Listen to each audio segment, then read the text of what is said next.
नमस्कार दोस्तों। वित्त मंत्री निर्मला सीतारमण ने वित्त वर्ष 2024 और 25 का बजट पेश करते हुए कृषि क्षेत्र के लिए कई दावे कर दिए हैं, लेकिन उन दावों पर अब सवाल उठने लगे हैं। जनता का कहना है कि इस बजट में सरकार ने किसानों को पूरी तरीके से नजरअंदाज कर दिया है।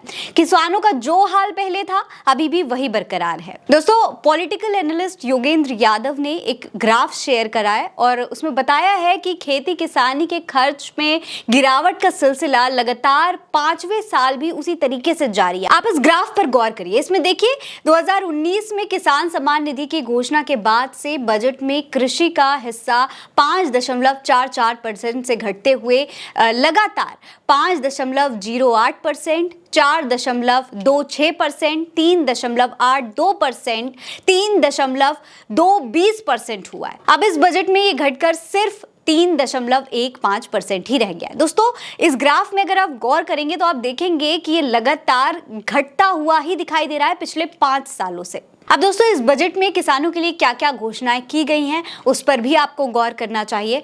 देखिए, इसमें कृषि और उससे जुड़े सेक्टरों के लिए 1.52 लाख करोड़ रुपए का प्रावधान है।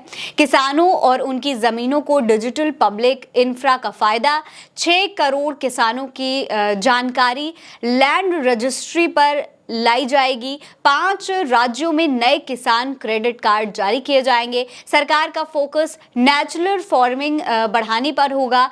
जो ग्राम पंचायत इस योजना को लागू करना चाहेगा उसको बढ़ावा दिया जाएगा। सरकार 32 फसलों के 109 किस्में लॉन्च करेगी। कृषि क्षेत्र की उत्पादकता और क्षमता प्राथमिकता होगी। कृषि, रोजगार और सामाजिक न्याय प्राथमिकता पे रहेंगे।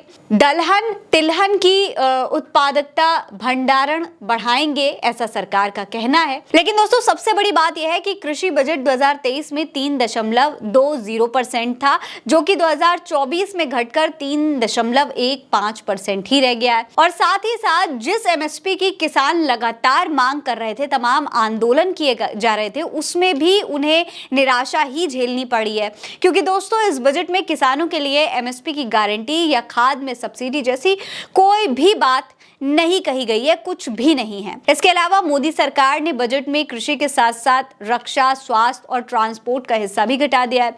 रक्षा का 2023 का अगर आप बजट का हिस्सा देखेंगे तो 9.60% था, जो कि अब 2024 में 9.43% है। स्वास्थ्य का अगर आप हिस्सा देखेंगे तो 2023 में 1.97% था, जो कि 2024 में 1.85% है। ट्रांसपोर्ट पर गौर करेंगे तो 2023 में 11.48% था, वही 2024 में 11.28% रह गया है। अब दोस्तों, किसानों के इस बजट से किसान संगठन भी काफी नाराज हैं। जय किसान आंदोलन के राष्ट्रीय अध्यक्ष और अखिल भारतीय किसान संघर्ष समन्वय समिति सदस्य अविक साहा ने कहा है, इस बार के बजट में तो किसानों के हाथ पूरी तरीके से खाली हैं। ऐसा लगा कि वित्त मंत्री के बजट में किसानों को जानबूझकर नजरअंदाज किया गया है।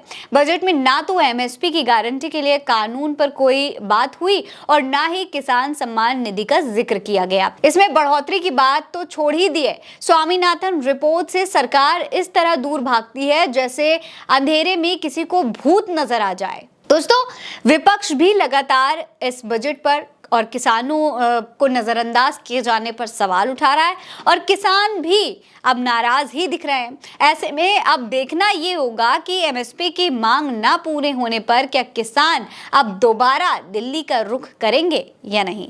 इस पर आपकी क्या राय है, हमें कमेंट सेक्शन में अपनी राय लिखकर जरूर बताएं। ये खबर आप उल्टा चश्मा यूसी पर देख रहे हैं। नमस्कार।